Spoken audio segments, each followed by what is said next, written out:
Cara testemunha, doutor Leonardo, eu até não precisaria fazer perguntas. A forma didática, completa e de um forte conteúdo para a compreensão até das pessoas leigas, seja na administração pública, na contabilidade fiscal, enfim, a matéria que parece bastante dedicada a especialistas como é o senhor. Não há insensibilidade, como foi dito e referido aqui injustamente, aos técnicos, aos auditores do Tribunal de Contas, que, mesmo que trabalhem como nós, em gabinetes de ar refrigerado, viajam pelo país inteiro para fazer auditorias completas, vendo a realidade real, o país real. E por ter essa sensibilidade, doutor Leonardo, é que, claro, sabe um auditor que quem gasta mais do que pode, gasta mal o dinheiro público, as consequências e o preço desse gastar mal é muito alto. É alto com recessão, com inflação, com desemprego, e é exatamente isto que tem um custo social muito grande e que não passa despercebido dos técnicos auditores do Tribunal de Contas da União. Então, eu, como disse, não precisaria recorrer aí a mais indagações, dada a forma didática com que o senhor explicou as razões do cometimento do crime de responsabilidade fiscal. Até porque qualquer dona de casa sabe a desorganização do orçamento doméstico se ela gastar mais do que a família recebe. Quando ela vai voltar a organizar, e às vezes até separações acontecem por conta disso. Mas eu faço uma pergunta ao senhor para dirimir essas dúvidas. Eu queria saber por que a edição dos decretos de abertura de créditos suplementares de 2014 e 2015 se diferencia dos decretos anteriores na identificação das irregularidades. Houve mudança de entendimento do TCU, especialmente em relação ao exercício de 2009? Como eu disse antes, essa é uma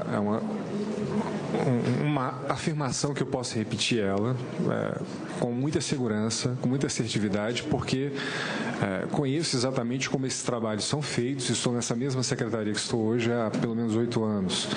Hoje como secretário, mas sou auditor da Secretaria de Macroavaliação Governamental há 8 anos. Lido com as contas do governo há pelo menos 8 anos. E sei que em nenhuma ocasião anterior, nesses 8 anos, o que inclui 2009, foi feita algum tipo de análise, algum tipo de trabalho, mesmo fora das contas de governo, em auditorias específicas, em inspeções e levantamentos, nos mecanismos que o tribunal utiliza de forma geral para fiscalizar a administração pública, sobre esse tema, sobre a temática da existência de decretos fora de cumprimento de meta. Tenho certeza que em boa parte, em boa medida, porque na maior parte desses anos houve cumprimento de meta ao longo de todo o ano. A gente teve superávit durante muito tempo, Então, e essa situação ela se apresenta em situações muito excepcionais, quando você não tem o cumprimento da meta.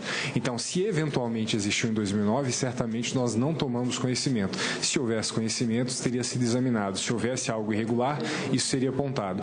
E assim, para não deixar dúvidas sobre isso, se houver alguma irregularidade relativa de 2009, isso pode ser solicitado ao tribunal, ou o próprio tribunal pode decidir olhar. Ou seja, o fato de ter sido em 2009 não tira do escrutínio de ninguém essas questões. Não sei nem mesmo se as contas do presidente da República em 2009 já foram julgadas, ou seja, essas questões todas podem ser trazidas à tona se esse for o desejo de vossas excelências ou eventualmente for objeto de alguma auditoria. Mas o fato é, até hoje nunca houve um entendimento prévio. A primeira vez que o tribunal se manifestou em relatório de técnicos de auditoria e em acórdão sobre esse assunto foi nas contas do governo de 2014. E atualmente existe uma manifestação sobre isso no relatório dos técnicos sobre as contas do governo de 2015, que ainda serão apreciadas. Eu agradeço. 2 minutos, senadora Ana Amélia. Obrigada, presidente Raimundo Lira.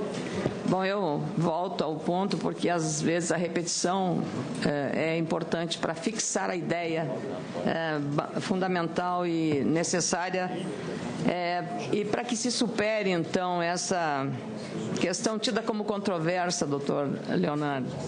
Eu pergunto ao senhor, para finalizar, é equivocada a afirmação de que houve mudança de entendimento por parte do TCU no que diz respeito a decretos de abertura de créditos suplementares?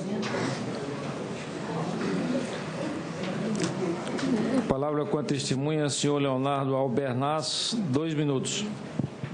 Obrigado, senhor presidente. Obrigado, senadora. Completamente equivocada. Ou seja, não houve nenhuma manifestação prévia. A primeira foi em 2014.